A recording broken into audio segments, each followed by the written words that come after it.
Palabra y vida.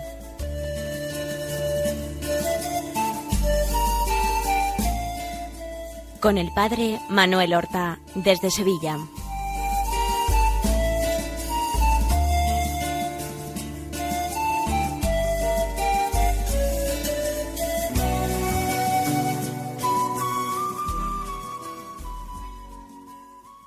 En el nombre del Padre, y del Hijo, y del Espíritu Santo. Amén. Alabados sean Jesús y María. Muy buenos días, queridos amigos, oyentes de Radio María y seguidores del programa Palabra y Vida. Hoy es el jueves de la sexta semana de Pascua. Apenas nos quedan 10 días para terminar la Pascua. Vamos poco a poco acercándonos al final de este mes dedicado a la Virgen. Vamos entonces nosotros a escuchar la palabra de Dios que se proclama en la misa de hoy. El Evangelio de San Juan, capítulo 16, versículos 16 al 20. Dice así: En aquel tiempo dijo Jesús a sus discípulos: Dentro de poco ya no me veréis, pero dentro de poco me volveréis a ver. Comentaron entonces algunos discípulos: ¿Qué significa eso de dentro de poco ya no me veréis, pero dentro de otro poco me volveréis a ver? Y eso de me voy al Padre. Y se preguntaban: ¿qué significa ese poco? No entendemos lo que dice. Comprendió Jesús que querían preguntarle, y les dijo: ¿Estáis discutiendo de eso que os he dicho? Dentro de poco ya no me veréis, y dentro de otro poco me volveréis a ver. En verdad os digo, vosotros lloraréis y os lamentaréis, mientras el mundo estará alegre. Vosotros estaréis tristes, pero vuestra tristeza se convertirá en alegría. Imaginemos nosotros la escena en la que tiene lugar esta conversación entre Jesús y sus apóstoles. Se encuentran en la última cena. Están sentados, o mejor dicho, echados en divanes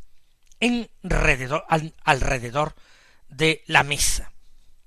Y el Señor habla.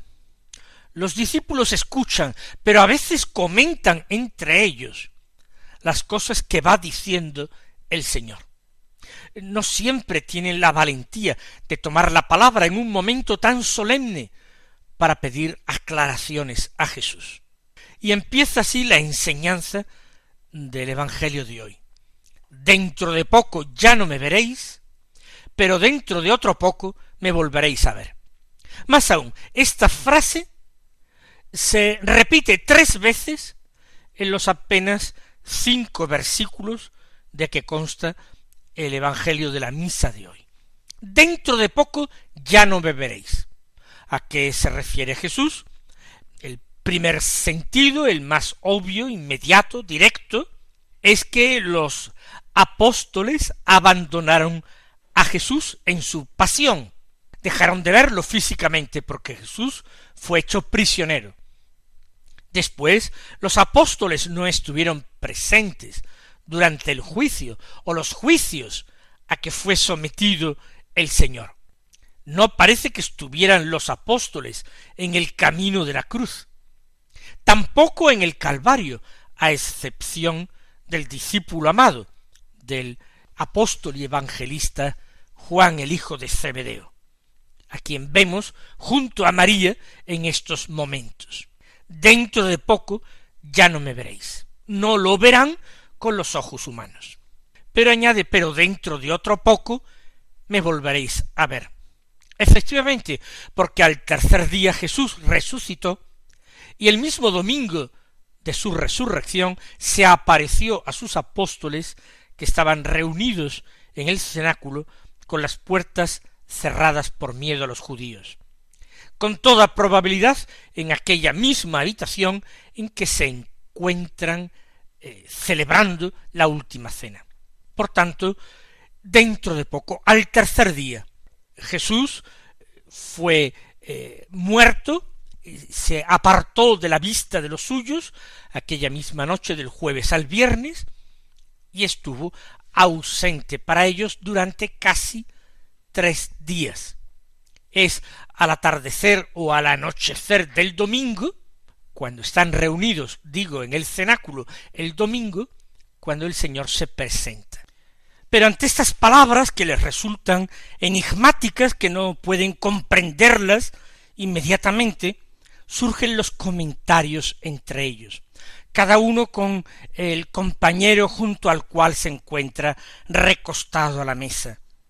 ¿Qué significa eso de dentro de poco ya no me veréis, pero dentro de otro poco me volveréis a ver? Y también se preguntan, ¿qué es eso de me voy al Padre? Y preguntaban también, ¿qué significa ese poco? No entendemos lo que dice. Jesús efectivamente había hablado de que él volvía al Padre, pero es que del Padre les ha hablado a lo largo de toda la vida pública. Decir me voy al Padre sabiendo ellos que el Padre era Dios, habiendo el Señor anunciado tantas veces su muerte, parece que el sentido resultaba muy obvio, que se trataba de que Jesús iba a morir, les iba a dejar porque iba a morir, se iba a marchar con Dios. Eso lo podían entender, aplicado a cualquier otro hombre sería comprensible. Me voy al Padre, me voy a Dios, dejo este mundo por la muerte para entrar en la gloria del Padre. Pero en aquel momento parece que la mente de los discípulos está particularmente obnubilada, se encuentra totalmente cerrada. Solamente es quizás la tristeza, el pesimismo, el desconcierto, el que los invade. No se dicen los nombres de los apóstoles que se expresan así. Evidentemente no se trata del discípulo amado, no se trata de Juan, y parece que tampoco Pedro, el cual siempre que toma la palabra se dice que es él. Simón Pedro tomó la palabra y dijo. Son otros de los discípulos, cuyos nombres caritativamente se omiten para no dejarlos en mal lugar. Y se preguntan también qué significa ese poco. Evidentemente, con poco, Jesús estaba refiriendo a poco tiempo, a un espacio temporal breve, pero parece que ni siquiera eso les resultaba claro, ese poco. No entendemos lo que dice. Y esta es la cuestión, que estando sentados a la misma mesa, invitados por el Señor, en ese momento de confianza y de intimidad, no se atreven a preguntarle a Jesús. Recuerden aquella ocasión en que Jesús estaba invitado a comer en casa de un fariseo de nombre Simón. Y el fariseo, cuando se sentó a la mesa con él, inmediatamente emitió en su interior un juicio desfavorable para Jesús. Una mujer pecadora de la ciudad había entrado y se había echado a los pies de Jesús, lloraba a sus pies, y el fariseo se dijo para sí mismo, si éste fuera verdaderamente un profeta, sabría quién es y qué clase de mujer la que le está tocando. Y el Señor, que leía el corazón de los hombres, intervino para tratar de sacar al fariseo Simón de su error. Aquí ocurre lo mismo. Los apóstoles no entienden lo que dice Jesús, les parece demasiado oscuro, pero no se atreven a pasar del interior al exterior. Se preguntaban, en un primer sentido se preguntaban a sí mismos, y por tanto murmuraban en su interior, o por lo bajito. En un segundo sentido se preguntaban entre ellos qué significa ese poco. Jesús se dio cuenta de que querían preguntarle, pero que no se atrevían a hacerlo, o por respeto a la solemnidad del momento, o por no interrumpir sus enseñanzas, o quizás porque no tenían todavía la suficiente confianza con el Señor. Quizás no se encontraban totalmente a gustos ni confiados. Pensaban quizás que estaban en deuda con el Señor, que no habrían obrado rectamente, tenían una cierta conciencia culpable por no haberle atendido lo suficientemente bien. Por eso el Señor les facilita la cuestión, y ya que ellos no se atreven a preguntarle, el Señor les dice: ¿estáis discutiendo de eso que os he dicho? Y repite: dentro de poco ya no me veréis, y dentro de otro poco me volveréis a ver. ¿De eso estáis hablando? Seguramente sorprendió a sus apóstoles, que no pensaban que Jesús hubiera podido oírles. Pero el Señor continúa: en verdad os digo, vosotros lloraréis y os lamentaréis, mientras el mundo estará alegre. Comienza esta enseñanza Jesús con esa fórmula enfática y solemne: en verdad os digo. Y anuncia el Señor para los apóstoles llantos y lamentos que contrastarán con el mundo que estará alegre. ¿Por qué estará alegre el mundo? Porque piensa que se ha quitado de en medio al único que arguía contra él, el único que lo condenaba, el único que era santo y que no estaba contaminado, ni se sentía a las órdenes del príncipe de este mundo. El mundo apreciaba a los que le eran propios y los seguían, y sin embargo odiaba y detestaba a los que se le oponían. La muerte de Jesús trajo una momentánea alegría a sus enemigos, a todas las fuerzas del mal. En ese sentido el mundo estará alegre y vosotros estaréis tristes. De ahí el llanto y el lamento. Pero, añade Jesús, vuestra tristeza se convertirá en alegría. Porque el Señor ya está anunciando su resurrección y sobre todo está anunciando no simplemente una vuelta a su vida de antes, a la situación previa, a la situación anterior. No, el Señor está anunciando algo nuevo y algo muy bueno. La tristeza se convertirá en alegría cuando ellos detecten no sólo que Jesús, su Maestro, está vivo, sino que ha vencido en esa batalla contra el mundo y contra el demonio, que ha vencido a la muerte y al pecado. Pues vamos nosotros también con los apóstoles a tratar de superar nuestras dudas, nuestro pesimismo, ese embotamiento que nos acecha en ocasiones, de forma que sentimos que no creemos en nada o que apenas nos importan las cosas de Dios. Vamos a desechar esos sentimientos o esas sensaciones a que nos induce el mal espíritu, el diablo. Vamos a alegrarnos con las palabras del Señor, porque en ellas nosotros encontramos verdad y esperanza.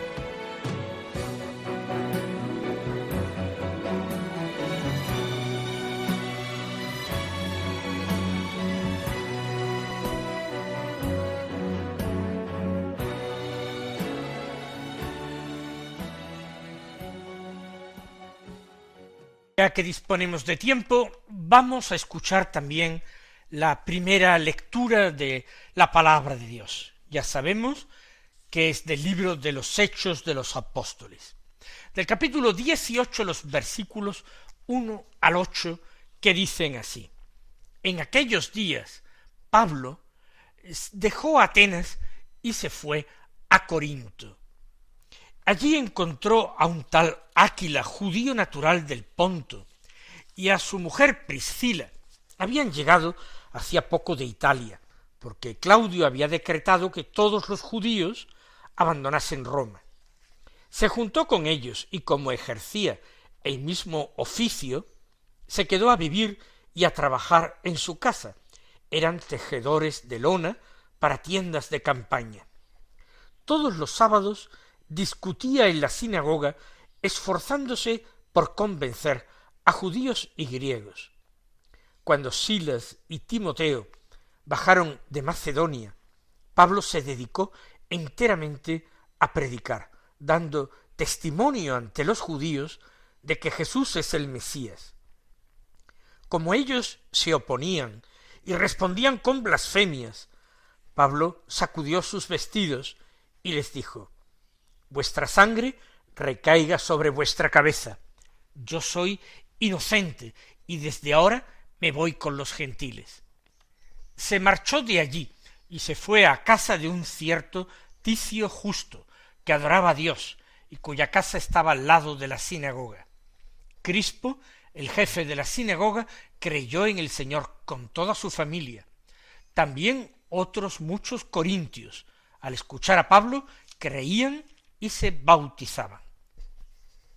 Nos encontramos en el segundo viaje apostólico de Pablo, un viaje que no era como los nuestros, que duraban días o semanas, o todo lo más meses. El segundo viaje apostólico duró años. De hecho, en este mismo capítulo 18, un poco más adelante, se afirma que Pablo se quedó en Corinto 1 año y 6 meses. Pero vamos a los detalles. Pablo deja Atenas, donde ha tenido un famoso discurso en Areópago, donde se han convertido pocas personas, y se marcha a Corinto. Atenas no era lo que había sido la ciudad que había sido en la época clásica, un verdadero emporio de sabiduría en primer lugar, y también de fuerza, de económica, militar. Era una ciudad venida a menos, pero en la que todavía se cultivaban los estudios, la filosofía. Pablo se marcha de Atenas, donde ha tenido poco éxito, a Corinto. A primera vista parece que Corinto sería el último lugar donde habría que empezar a predicar el Evangelio. Era una ciudad muy grande y muy rica. Estaba situada en un pequeño estrecho de tierra, que tenía tanto hacia el este como hacia el oeste 2 golfos. Hoy día existe un canal que se ha abierto entre ambos para unir ambas partes del mar, y se pasa. Yo mismo he tenido la posibilidad de atravesar en barco el istmo de Corinto por el canal de Corinto. En tiempos de Pablo no existía, pero era una ciudad rica con un doble puerto y que tenía un templo y un culto muy destacado a Afrodita, la Venus de los griegos, la diosa del amor y del placer. Y la ciudad estaba muy corrompida en sus costumbres por este culto a Afrodita y por ser una ciudad portuaria muy materialista. Había muchísimos lugares de prostitución, etc. Allí empieza a predicar Pablo. Y allí va a encontrar a un matrimonio ejemplar, extraordinario.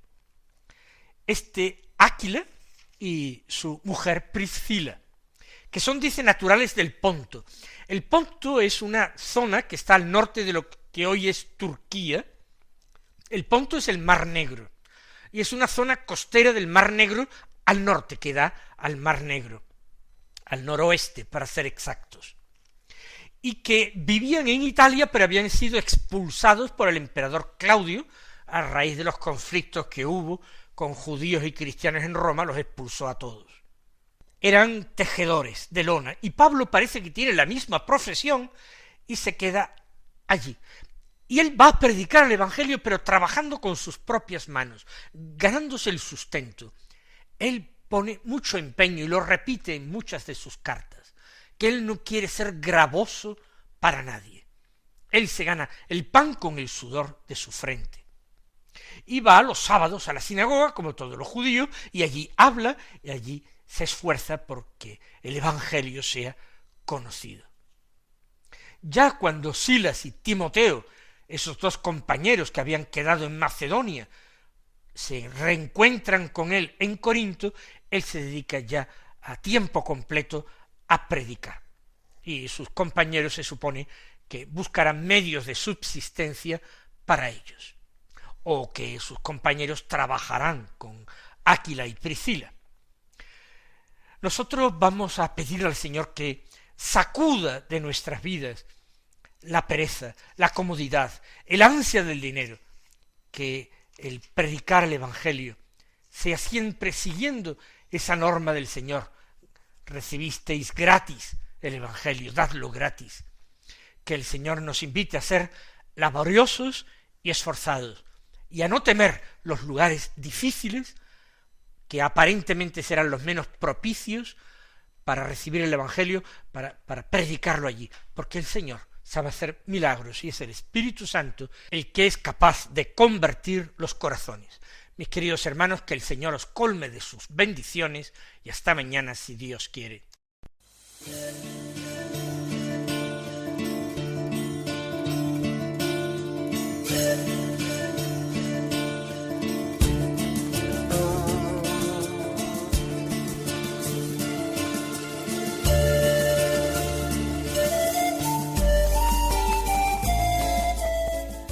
Concluye Palabra y Vida, un programa dirigido desde Sevilla por el padre Manuel Horta.